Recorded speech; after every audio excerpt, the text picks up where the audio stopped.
First team learning, we've served well over 400 teams, over 2,500 individuals with one-on-one StrengthsFinder consultations. And then it was interesting, is it Yvonne or Yvonne? It must be on mute that way. Yep. It doesn't matter, just whatever you want to. She goes by Mrs. Cummins too. There you go. All right. But it sounds like you're working with an EOS implementer. So I'm incredibly Correct. familiar with EOS, started with it about 11 years ago, have worked with well over 400 teams through that process. And we have just developed a new model that enhances a number of pieces with EOS called the POISE model that we're also now delivering to different groups. That takes you a little deeper into strategy than the EOS, but again, have served that and would stand ready to help answer questions with that too down the road if you have them. So it's a great process. And then do some executive coaching. My background is education. So I was always an inner city urban teacher and principal. I grew up in Milwaukee, Wisconsin. So when you talk about 37 degrees, that's like our high in summer, which I'd be wearing shorts in that 37 degrees. But again, grew up in Milwaukee, ended up in Atlanta, working with inner city urban education for a number of years there, back to Milwaukee, up to Minneapolis, back to Atlanta again, where I taught at a university for a number of years in leadership and development, and then into leadership training. And still living back now in Minneapolis. So great pleasure and privilege to be here with you all. Today, some key takeaways.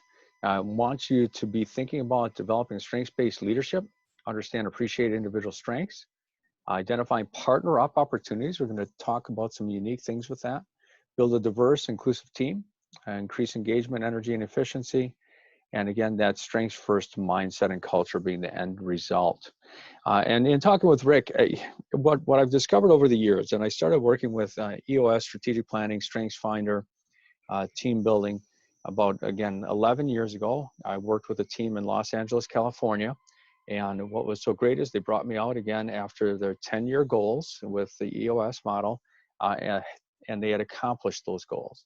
And what they said is if they would not have had the strengths and the team building, that culture piece first, to be a strong team, they probably would not have achieved those goals. So again, what we have found is that starting with that really strong team-based culture of recognizing your individual strengths, recognizing the need for others, recognizing their strengths and seeing them through the positive light of who they are rather than who they are not, helps to create that foundation for success for the strategic planning that comes next. And that's always been our model, is build that positive culture, then build in that strategic planning. And with Rick's background too, as he and I have talked, again, when he comes in with his model, the healthier and more cohesive your team, the more successful you're going to be in implementing anything that he's teaching and delivering also. And Dr. G, I just want to, for those of you that are not familiar with EOS, so the 10-year goal, or that is part of your vision implementation, and so that's your BHAG, right? So from the book Good to Great, the big, hairy, audacious goal. And so if a company actually accomplishes their BHAG, that's really saying something. I mean, that's huge, enormous. I mean, that's a sort of dream for the stars, and if you get there, very big deal. So I just want to emphasize that point for everyone who's not quite familiar with EOS. Yeah, no, thank you, Rick. And when the team in Los Angeles called me back out 10 years later, after they had accomplished their BHAG, their big, hairy, audacious goal, it was awe-inspiring.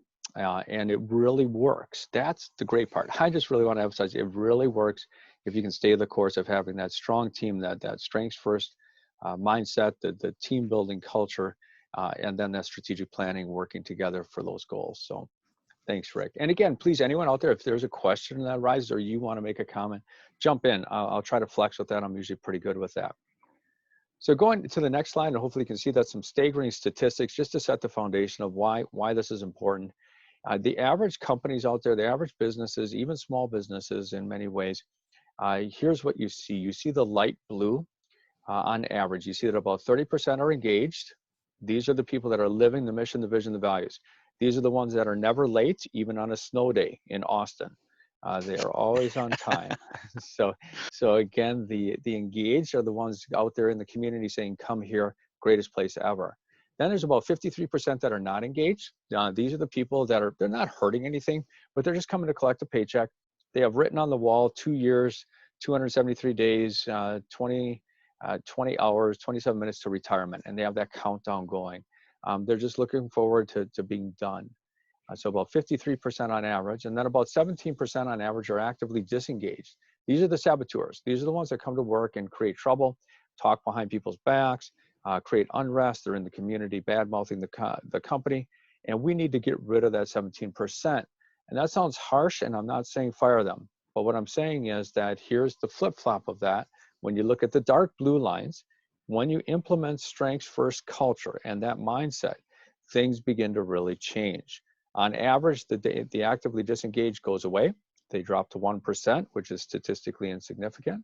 The not engaged drops to 26%, and the engaged, the ones that are brand ambassadors, living it, breathing it, moving the company forward, jumps all the way up to 73%. So again, there's really great statistics behind that. And there's a need. The stronger our workforce, the stronger our people, the stronger our culture, the more successes that we're going to realize.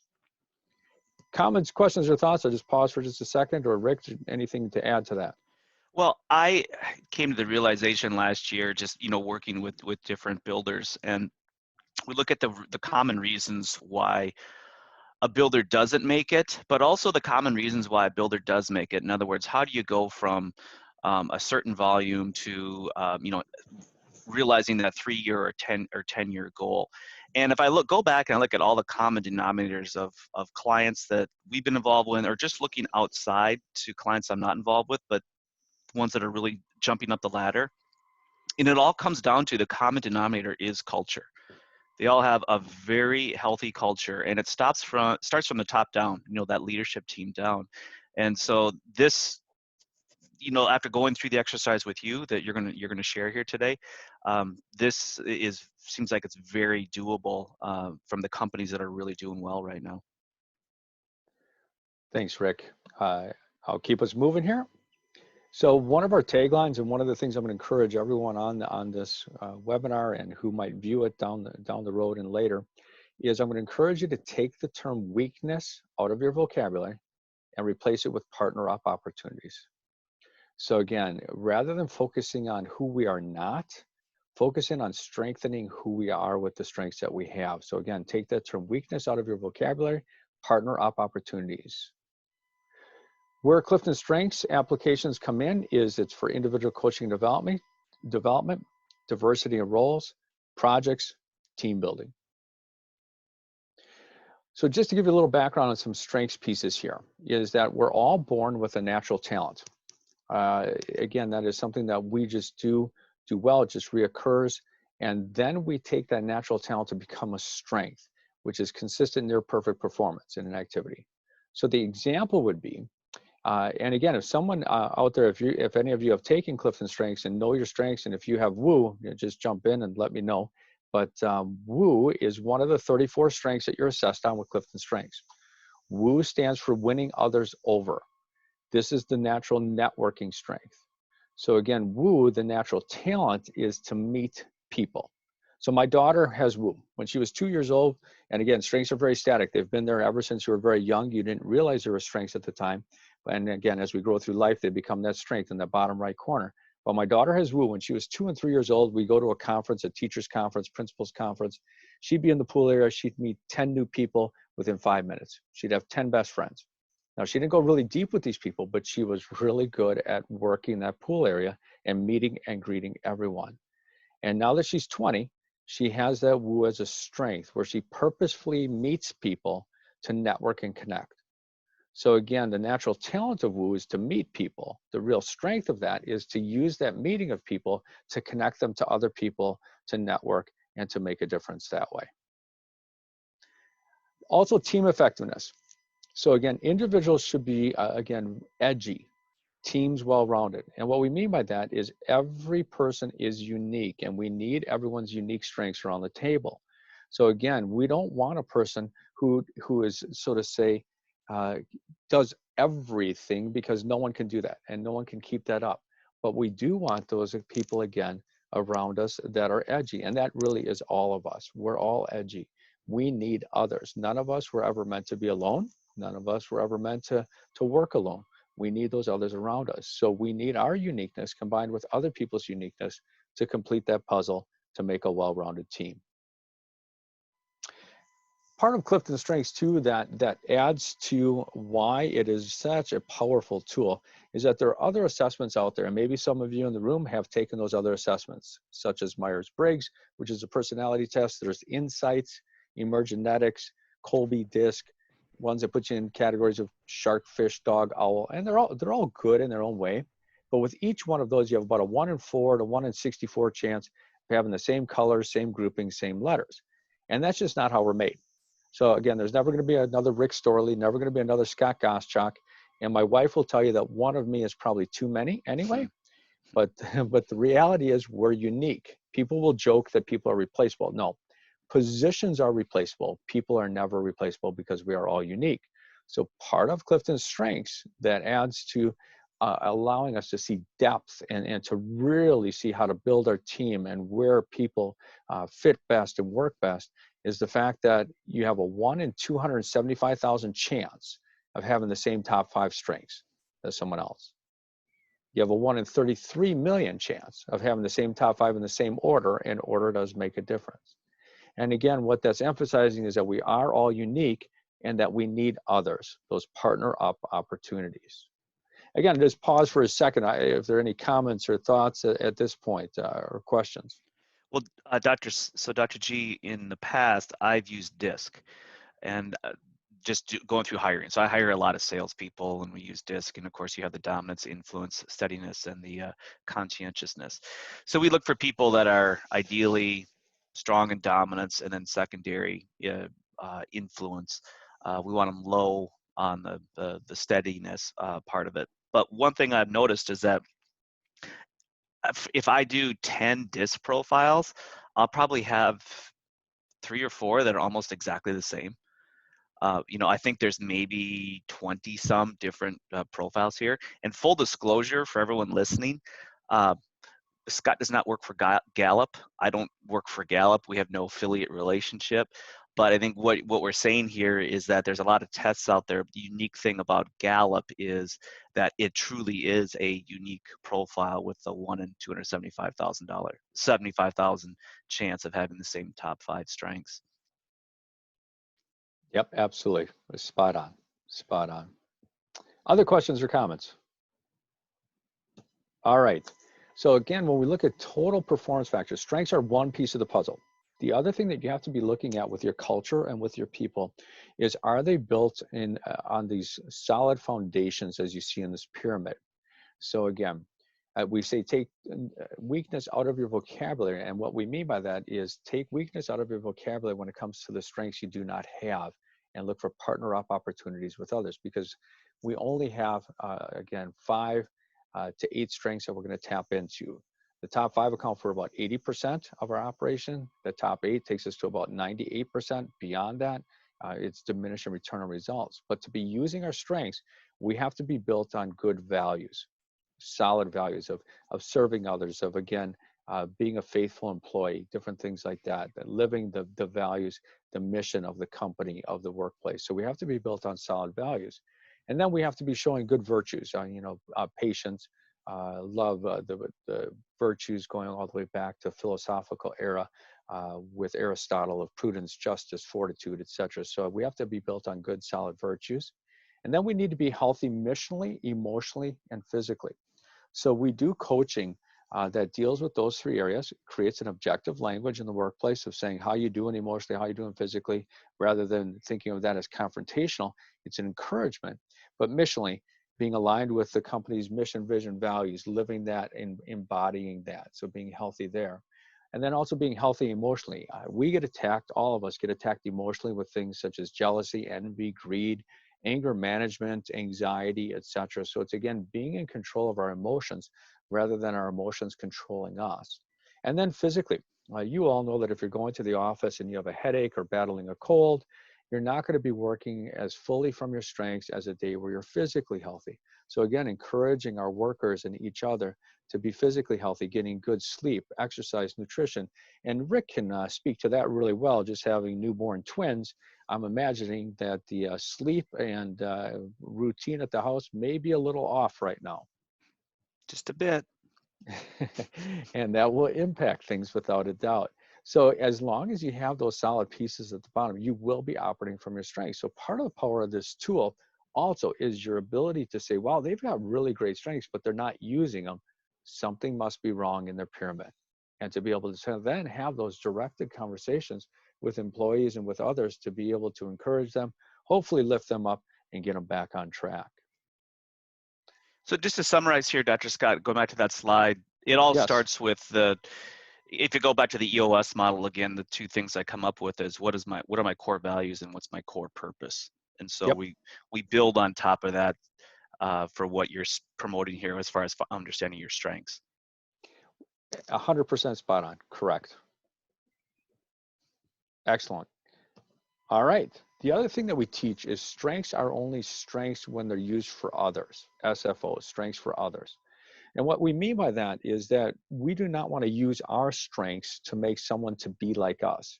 We want to use our strengths to help them use their strengths to help others use their strengths. And now we have this synergy going.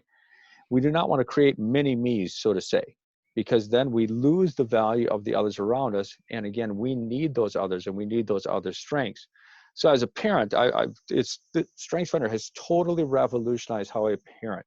Because again, I used to think that my children should do everything the way I did it. Once I realized strengths, I understood why they didn't and why I frustrated them so much in trying to make them do it like me, because they're not me. They have their own strengths. And when I can work from their strengths and to their strengths, now we have this, again, great synergy. And my children and I just totally revolutionized our relationship as I understood their strengths. They understood strengths themselves and how we now live together even as a family. So again, strengths for others, to serve others, to help them grow through their strengths, to help everyone grow. And then very important, we teach energy management, not time management. And again, nothing wrong with being on time and all of those things, but what we mean by this is that when we work from our strengths, our top 8 strengths, it takes 10 to 20% effort to get 80 to 90% results. When we work outside of those strengths, it takes 80 to 90% effort to get 10 to 20% results. So for example, a person with woo, winning others over, they love being in big crowds. They love shaking the hands, kissing the babies. They love networking the room. And so they could go to a large conference, be there for 12 hours and just be totally energized because they use very little energy to accomplish great things through that woo strength of meeting and greeting and networking with all the people. The exact opposite of woo is what I have number 1, which is relator. Relator strength is about deep collegial relationships. Again, we like to go deep with 2 or 3 people. And again, that's where we want to be. When a relator walks into a room of 200, a relator prays they know 2 or 3 people and will sit at a back table with those 2 or 3. Whereas a woo walks into the room of 200, can't wait to meet and greet everyone. So for myself as a relator, when I was principal and I had to meet and greet all the parents and big events and big days, I could do it, but I went home exhausted. Whereas the faculty members and staff members that I had with woo went home energized on those days. So again, it's how do we partner up and how do we do that? So the best way is take that woo person, let them meet the 200, come back to the relator with 2 or 3 people that they need to meet, and it's win-win. Because I can go deep with 2 or 3, but to go through 200 to get to those 2 or 3 exhausts me. And again, for the woo person, going through the 200 to 300 energizes. So it's about maximizing the energy, working to our strengths. So I'm going to summarize what you just said, Scott. So EOS talks about the right people in the right seats from a leadership perspective. But you mentioned this to me before when one of our previous sessions we were at, and it just hit me that I may have an employee right now, could be salesperson, could be an estimator, accounting, whatever it is, and I might say, well, that's their current title. I'm going to put them in this seat. But if I don't understand what their strengths are, they could be operating on what you see here, like almost empty. In other words, they expend their energy right away just because they don't have the right strengths for that particular seat. And that's always going to be the weak point within my organization. And am I processing that correctly? That's absolutely correct. It's absolutely correct. So And that, so go ahead. leadership. So I'm going to do my leadership team. So I'm going to look at, my sales. We're talking about sales and marketing here primarily, but obviously there's other leadership seats. So from a leadership perspective, my sales and marketing, I need to understand that they are operating from their strengths. And oftentimes I find that sales people are not, they're not good with the details because they are the people. So, they might be that woo person that walks in and, they want to meet everybody and they thrive at open houses and they just thrive with those interpersonal relationships. At the same time, I see at times where they're asked to do a lot of paperwork, introverted type of activities, administrative types of things as it relates to processing a sale. And to me, what you're saying here is when they get into that, it drains their energy. And if their energy is drained, then they don't have enough energy to start utilizing their strengths, which in this case might be to meet another prospective buyer or move a prospective sale closer to contract. That's correct. And I imagine, all of you listening in on this and that'll be viewing this have probably experienced that with others too, that, you'll see them thrive in certain situations, and that's because they're probably using their strengths. And you'll see them be very de-energized in others, and that's because they're working outside of their strengths. So it's key to look at that. In the EOS model, they have a tool called Delegate and Elevate, where you take a look at where people thrive and in what activities, and then you talk around the room of how can we redistribute activities based upon where people thrive. Now, what we've done is we've taken that Delegate and Elevate tool and added the component of strengths. Where does it fit their strengths? And this just helps give you a very objective way to potentially realign and redesign position descriptions and the like to get the maximum energy, maximum potential out of every person for the success of your company. So it's like a partnership where somebody else has the strengths that I don't, and instead of calling it my weakness and where I flounder, it takes me a ton of effort to get it done. I delegate and elevate to that person where it is their strength, and they can quickly get it done, and then we work a lot better as a team. That's correct. And as we call it, and I want everyone here to think about that today, is those are your partner up opportunities. Great. Other comments or thoughts? All right, another slide here before we get into some real details, real specific details with the tool, is that strengths do not determine what we do, but how we do it. So again, there's no top 5 strengths that make a better leader, analyst, friend, parent, child, mother, father, etc. But they do determine how we're going to best approach that. So again, you can have a salesperson who has very much strengths that would be much more internal. I don't like introvert and extrovert as much. They get negative connotations, but I do use internal strengths that are much more about how I best operate internally, and external ones that people clearly see. So you may have someone with much more internal strengths, but they could be a great salesperson if they know how to use those strengths in that role. And that's the question you want to be asking people is, how are you using your strengths in the role that you're playing? Now, if they can't figure it out and you can't see it, then we might need to move them to a different position, a different area, or even say this is not the right field. But again, it's always a question of how. How can you use your strengths in the role that we have here today? All right, taking us on now. Here's where we are uniquely partnered to learn. Myself are uniquely different from Gallup. So Gallup breaks your strengths into 4 categories. The 4 categories that Gallup uses are influencing, executing, strategic, and relational. Those 4 categories are fine, but they're pretty nebulous in nature. There's not a real clear way to see how they work together, how it impacts a team in many ways. So what we've done in our research and with partners of ours is to develop this 8 category setting, which you see in front of you. So just to explain how this 8 category sheet sets out is that you'll see all 34 strengths here, broken into the 8 categories. You'll notice that some strengths such as strategic and ideation, which Rick has, That those have an asterisk by them, and that when you have those, what the asterisk means is that those strengths fit more than one category. So strategic is a seeing strength and a problem identification strength. I'll get a little bit more into some of the meetings with all the strengths, not all of them today, but some of them to give you a good feel for this. But these are 8 categories, and I want to explain what these 8 categories mean and how they all work together and how you can really use this as a company to maximize the potential that you have and build that positive culture. So again, first of all, we'll start with traction and driving. So you have the descriptors here, and again, this will be available to you. This is, again, being taped and will be available for all of you to reference again. But traction strengths are the people that are really good at getting things started. They love to get things moving. And Rick, if I'm remembering correct, you have activator, correct? I do. So activator is the ready, fire, aim strength.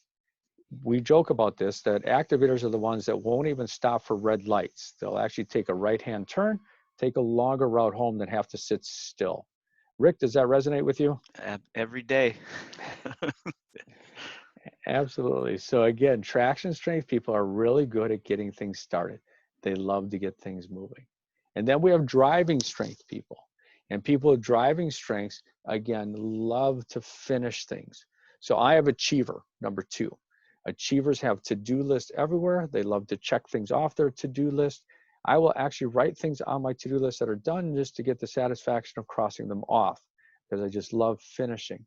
Again, as we came into this meeting today and I started sharing my screen with Rick prior to you all jumping on, Rick saw my to-do list on my computer screen. I have to have my to-do list, love checking things off.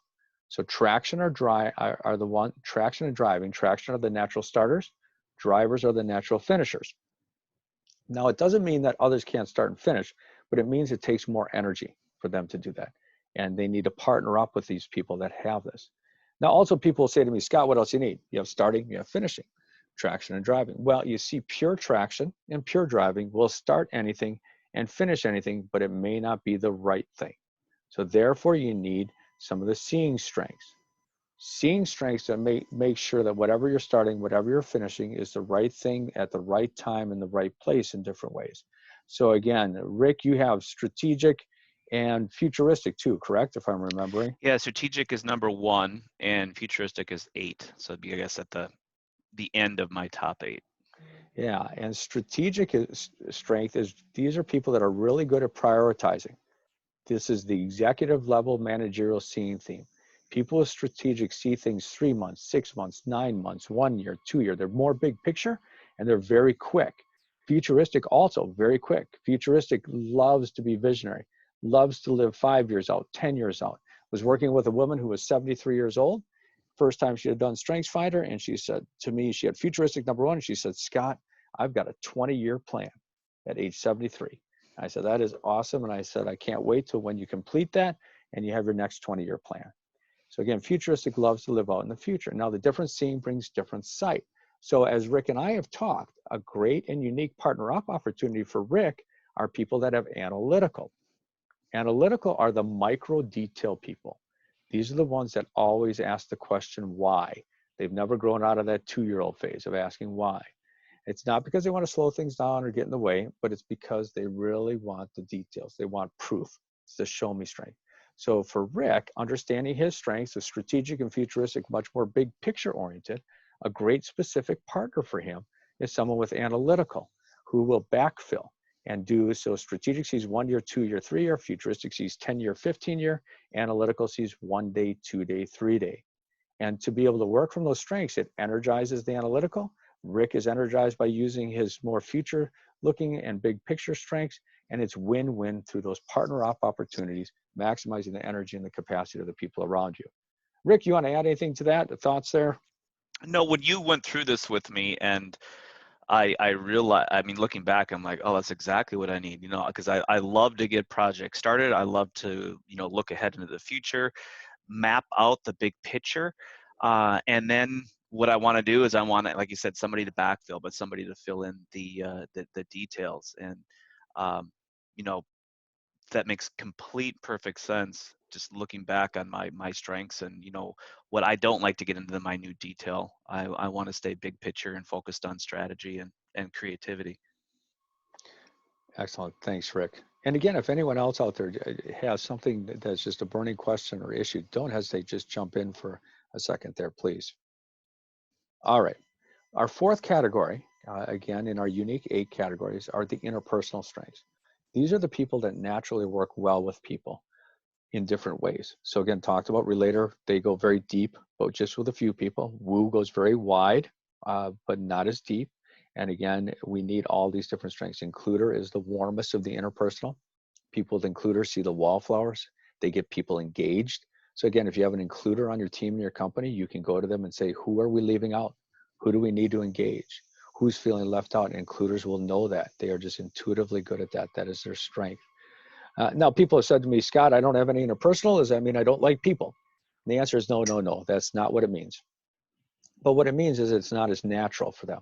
So again, when people who do not have interpersonal use their strengths to help people, to plan for people, to help with strategic plans, such as Rick does and things, it comes across very interpersonally. It comes across that way. But again, just people that have interpersonal naturally work well with people in different ways. And then we have a category called lifestyle. Why we call these lifestyle strengths is because they flavor and influence how people live their life. So again, people with positivity, they brighten the room with their smile. Glass is half full, silver lining to the cloud. And they want to bring that positivity to every environment in which they work. And if they're working in a negative environment, they're going to want out because they have to bring that to the table because again, lifestyle is how we live our lives. So I have discipline. Discipline's about structure, routine, organization. I like my morning workout.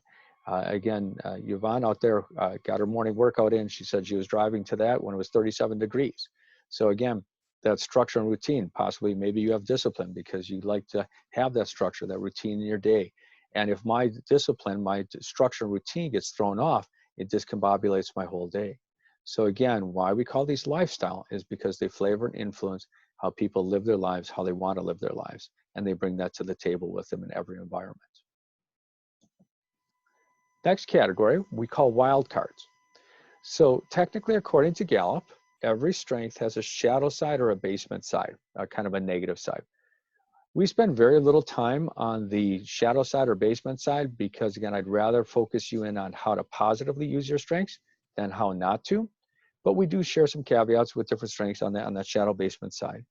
However, how we teach wild cards, communication and learner, is they have no downside. However, just like a wild card in any game you play, let's just pick on poker. If a 2 is wild, the 2 by itself is still just a 2. Doesn't do you any good. The only time the 2 helps you is when you use it to complete a straight or a flush or make a full house. Then that 2 is very powerful. Same thing with communication and learner. To just talk for the sake of talking or learn for the sake of learning.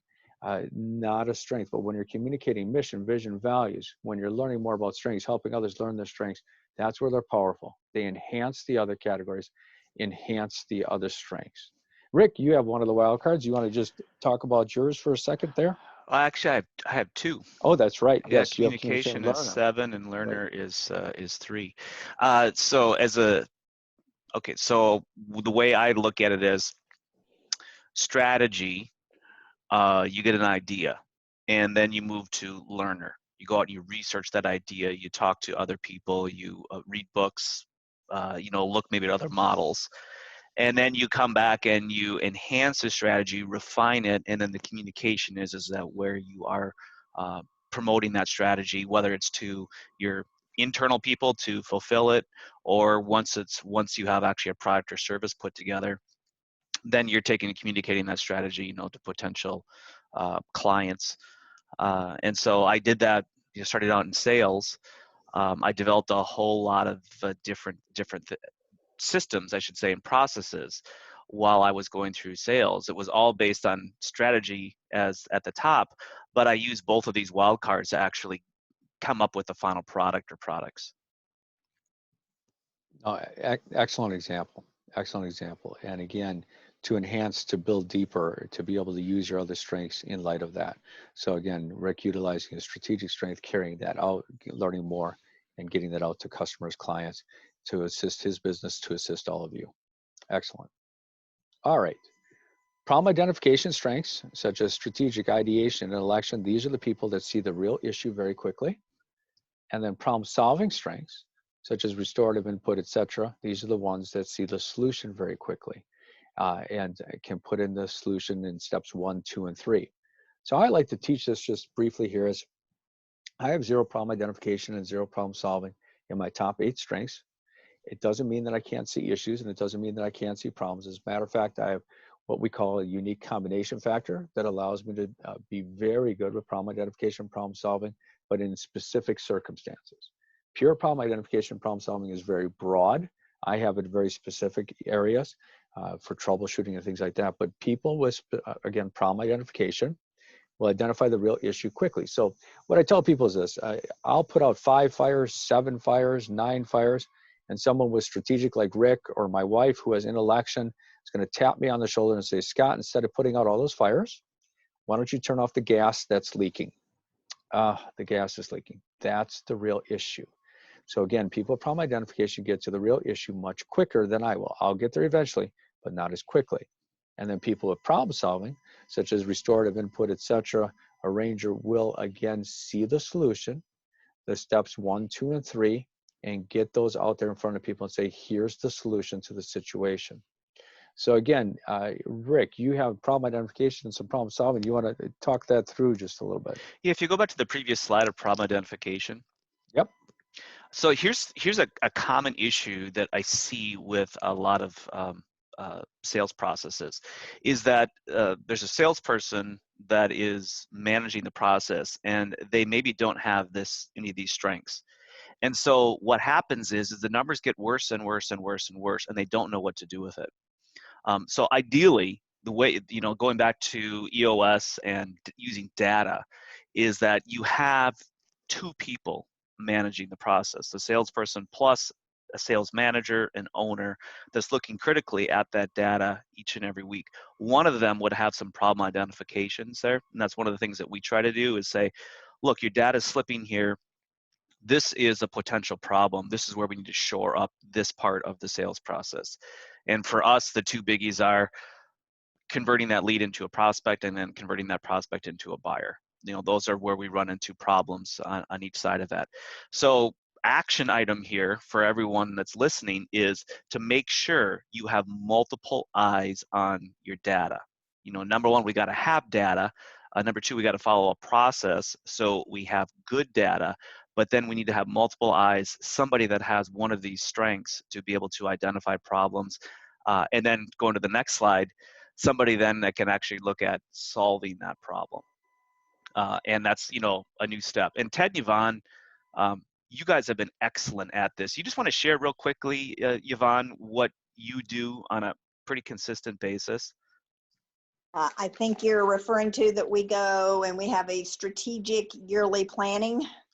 I think that's part of it. And also it sounds like you guys regularly, almost like every single time you meet with a customer, you go back and review what went right, what didn't go so well, and then make adjustments. So maybe you can elaborate on that. Yes. So even as we do our sales presentation, and I have a basic outline for that, after each one of those, we kind of say, okay, did we feel emotionally connected to them? Did they feel like they got heard? Those sorts of things. And so I have a basic sales presentation, but I try to update it after each client based upon kind of feedback that we thought we got from that client.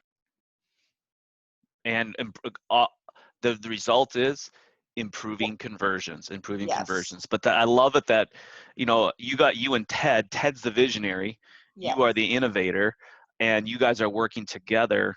You obviously have different strengths, but together you come together, use those strengths, identify, solve, update, and then move on to the next one. Right. Terrific. No, and when you can intentionalize that and even be more intentional with it when we understand our strengths, it's just so powerful, the results. And that's where I'll take us to the next slide here. Because as we go through that, as we understand our individual strengths, now we have to realize that we need others. Because we only have 5, our top 5 or top 8. Again, why we go to 8 is because 8 accounts for about 98% of your operational value. And we prefer to go there, but the top 5 is good. It gives you about 80%. But we realize that in our 5 or 8, there's still missing strengths. So if we have our top 8 strengths, there's 26 strengths that are outside of that. And we need those as partners. So again, how do we partner up? How does this work? Well, here's one scenario for how the 8 categories can help us to intentionalize and work together better to be more effective and efficient.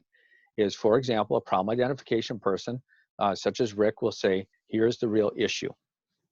The problem identification person then wants to partner up with someone who is problem solving, who will say, here's the 3-step solution. Then the problem solvers want to partner up with someone who has traction strengths to get that solution started. The traction people want to partner up with someone who has driving strengths to take it to the finish line. The whole time, the seeing will make sure that it's the right priority at the right time. It's aligned with the mission, the vision, the values. The whole time, the interpersonal will make sure that the people are walking with. They're not getting too far ahead, falling too far behind. They're engaged in the process. The lifestyle will make sure things are done with good positivity, harmony, belief for the core values, etc. And the wild cards will enhance every step along the way. And when you have all 8 categories, understanding each other, working together in the synergy of those strengths, it is just amazing the results that come through that and the positive culture that begins to really get built and enhanced in any organization. Rick, anything to add there or thoughts? If you go back to the previous slide, Scott, Yep. So what sticks out here is, number one, it's a process. And number two, no one person can manage the whole thing. I mean, that's the 2 things that come out of this. In other words, yeah, I'm good at problem identification, but then as far as problem solving, I just don't have the time or patience to do that. I need my analytical to jump in with those characteristics to take care of that. Now let's overlay this with a sale. And if you look at when we make sales, what's the first thing we start with? Is we identify the problem of the lead or prospect that's in front of us. Our problems typically are threefold. They don't know what they can build, they don't know where they can build it, and they don't know how much it's going to cost. So like we always start with usually one of those 3 problems. The problem solving is usually, that's our process. So we need to be able to explain how we're going to get those answers to our prospective clients. And then when we go through as far as getting the solution started, that's somebody within the organization that has put together the tools for the process. The driving person, that's going to be the salesperson. They are in control. But then the scene person there, that's probably the owner or the sales manager that's sort of overseeing everything and making sure that we talked about the EOS for data. Where are you at right now? Where are you going? And are you going the right direction? It's kind of the 3 things that scene person does as they oversee the sale. Interpersonal individuals, to me, that is your interior designers, maybe your architectural designers, your project managers, your warranty people, the folks that actually put together the fulfillment of your solution. And then, lifestyle individuals, those are people within your organization, I think, typically found in the production end of things, and normally a female, because the females are just such good relators, and normally somebody that has to do with more that client liaison, that ongoing communication during the fulfillment process, interior designer, somebody like that sticks around through the sale. What I've found is that a good salesperson, in other words, that driving person in the red, is typically not a good lifestyle individual.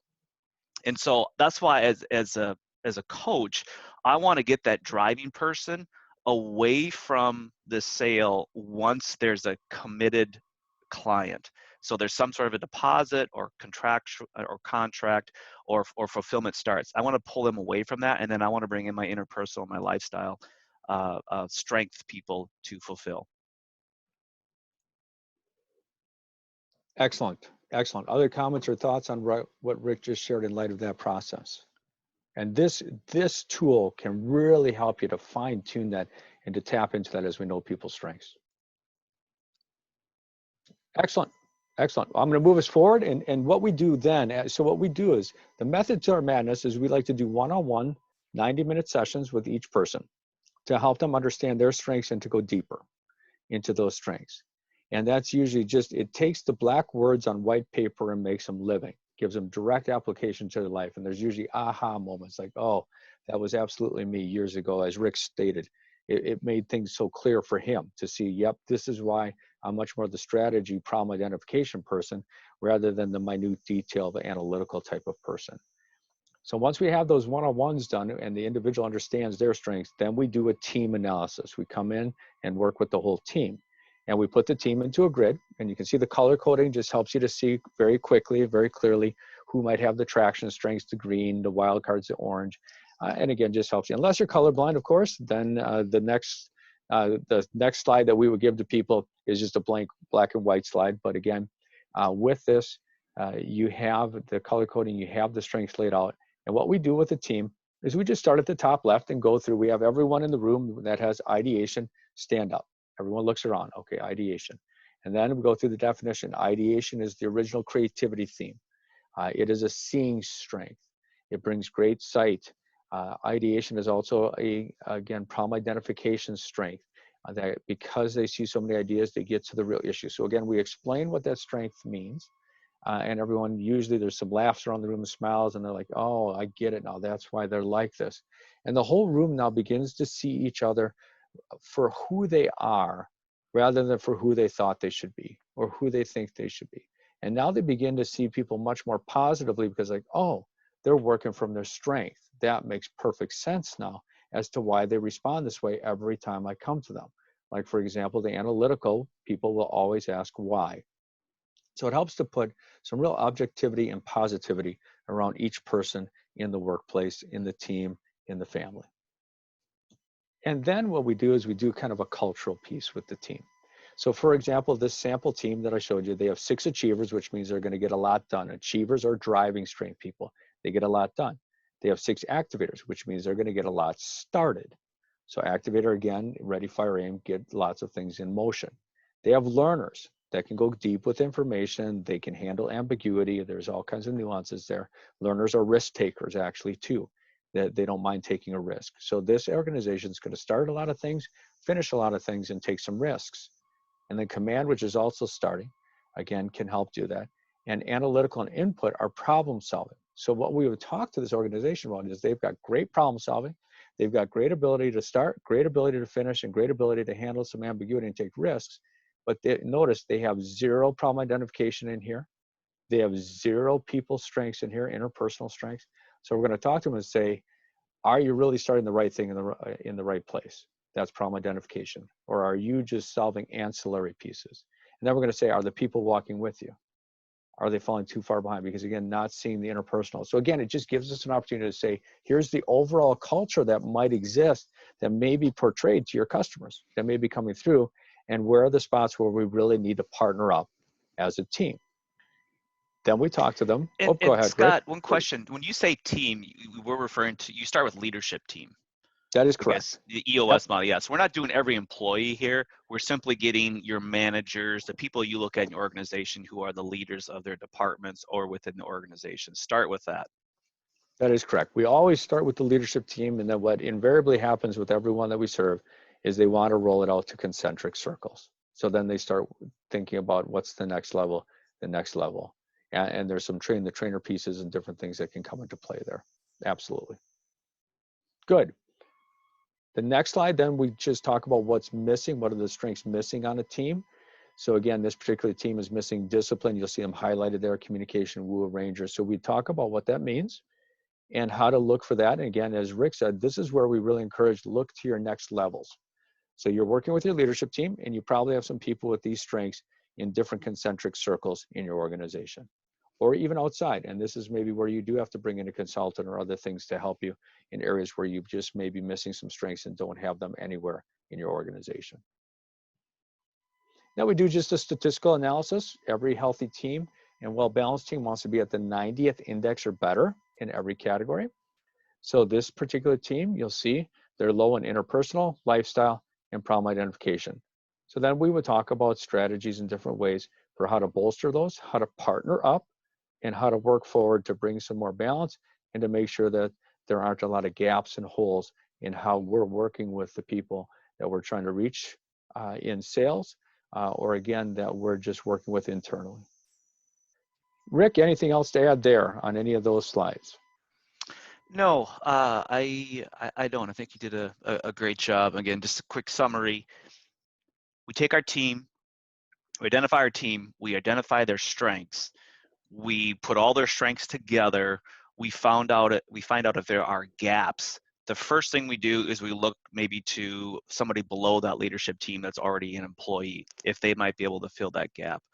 And then the second thing we consider is if there's nobody in the organization to fill that gap, then we can potentially outsource it via contractor, third party, or we could look at making a hire and focusing on those missing strengths.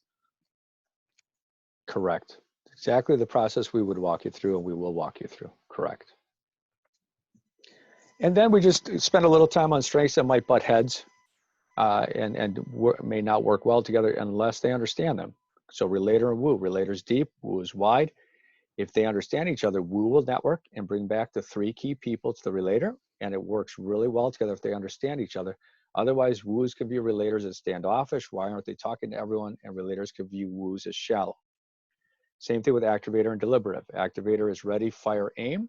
People with deliberative, which is seeing and problem solving, is ready, aim, aim, aim, aim, recalibrate, aim a little bit more, aim again.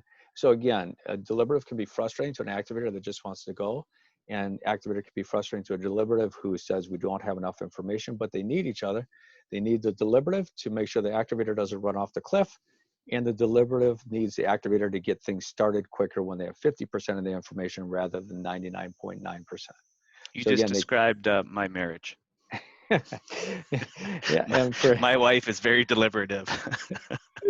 and we jokingly say that if you want to know your bottom 5 strengths, just have your wife take the assessment, it's many times very true. So, but we need each other. We need that balance. Consistency and individualization. Again, if we don't understand consistency, people are policy and system driven. They are the ones that stand up in a meeting.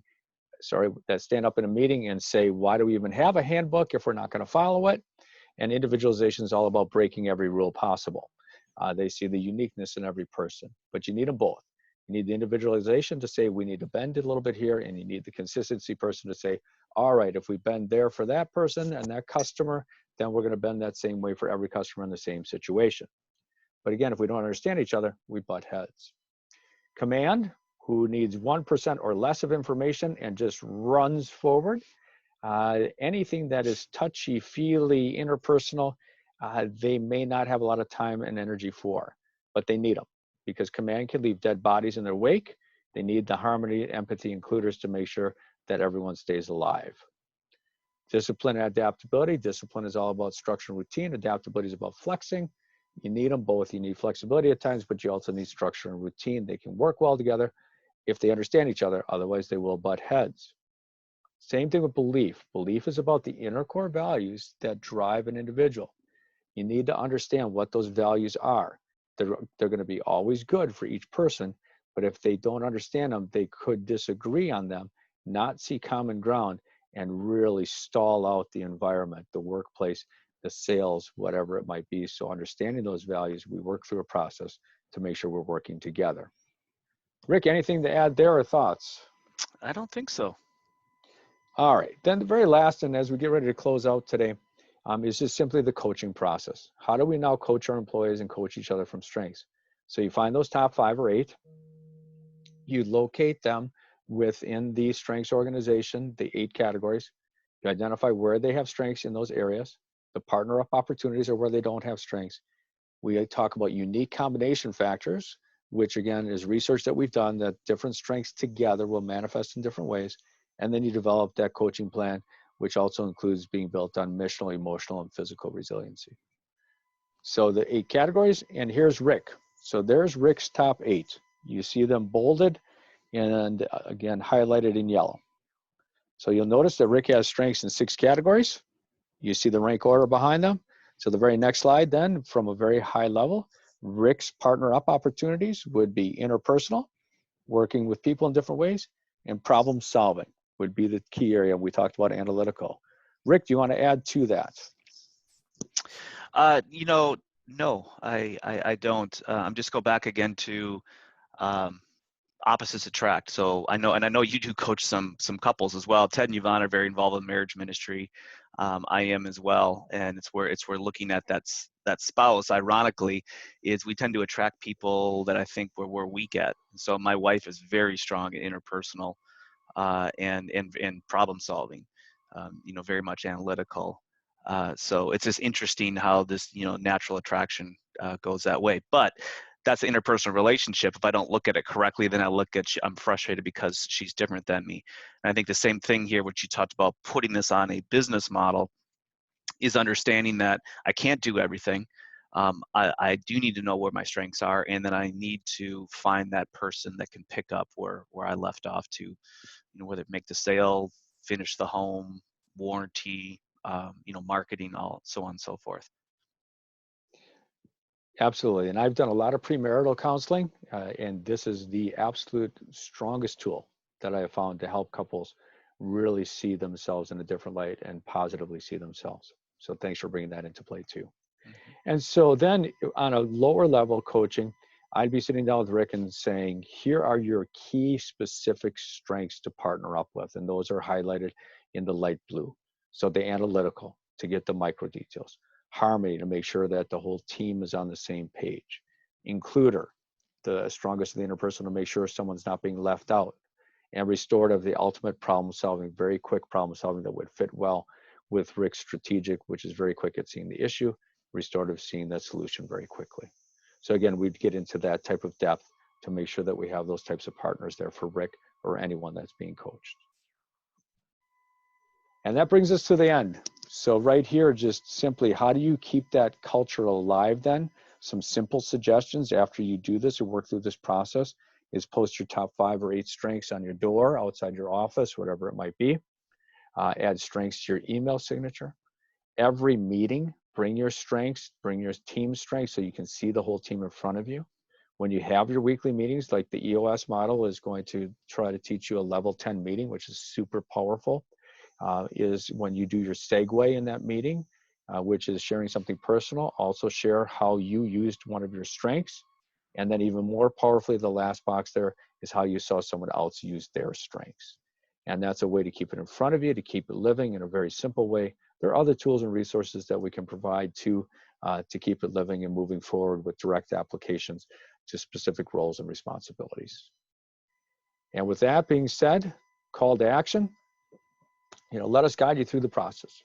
Package includes Clifton Strengths Assessment for each person and team, one-on-one coaching sessions, 4-hour team learning session, and again, other tools and resources that can be provided. Rick, you want to jump in at this point? Yeah, if anyone is interested in knowing more about any of these tools, I do have a relationship built up here with Dr. Scott, and so we're ready to work with you if you're interested in this, and then using our functional sales system, our Profits, to help use some of this data, some of this knowledge to better utilize that data and to improve your processes. And with that being said, again, you do have a slide in here that just talks about some of the different pieces that way that Rick was mentioning. And just the closing slide, it is truly an honor and privilege to be here with you all today. I look forward to further conversations with you coming up next week on the 5 essentials of a team, which now will take how do you use strengths as a healthy structure of a team. So we saw how the strengths fit and how to partner up and all of that, but now how do we really put this into a structure? And that's what the 5 essentials of a team we'll talk about next week. Yep, it'll be next Thursday the 13th at 11 Central. Oh, excuse me, 10 o'clock Central. 10 o'clock Central, sorry. But it will be on your email. Yeah, so that's where we're moving to here next week. But we're at the top of the hour here. Does anybody have any quick questions, thoughts, or feedback here before we wrap up here today? I have a question. Yes. Do you normally do this? Is this an online type learning, or do you travel, Dr. Scott? Terrific questions. So it's both and. The one-on-one sessions we usually do via phone consultation or some other way, and we do those ahead of time, and then we come on site with the team for the team learning session. Now, if that's impossible or because of whatever reasons, we can do that via WebEx, but it's so much better to come on site for that 4-hour team learning session to bring the whole team together and be face-to-face. Great. One more quick question. So I grew up in Milwaukee, and where'd you go to high school? I went to Wisconsin Lutheran High School in Wauwatosa. Gotcha. Okay. I grew up on 32nd and Silver Spring, right in the inner city. Oh, Silver Springs. I went to Dominican High School right on Silver Springs. Oh, I know exactly where that is. All right. Absolutely. Thank Well, you. nice to meet you. Nice You to too. meet you. Excellent. Any other questions for Dr. Scott? And like I said, if you're interested in any of these tools, how much it costs, how it works, that sort of thing, you can reach out to me. I've got all the information here for you and be happy to help set you up. So Dr. Scott, thank you so much for Yes, it was wonderful. for being with us today. I'm very excited to move into phase 2 next week. And again, this is recorded. And so this recording will be made available to everyone here next week. I guess if there's any other information that you want to get from Dr. Scott, shoot me an email. I'll make sure that I put it out with the recording here next week. And again, just thank you to you all. Really do appreciate you giving your time today. I never take that lightly. So thanks for the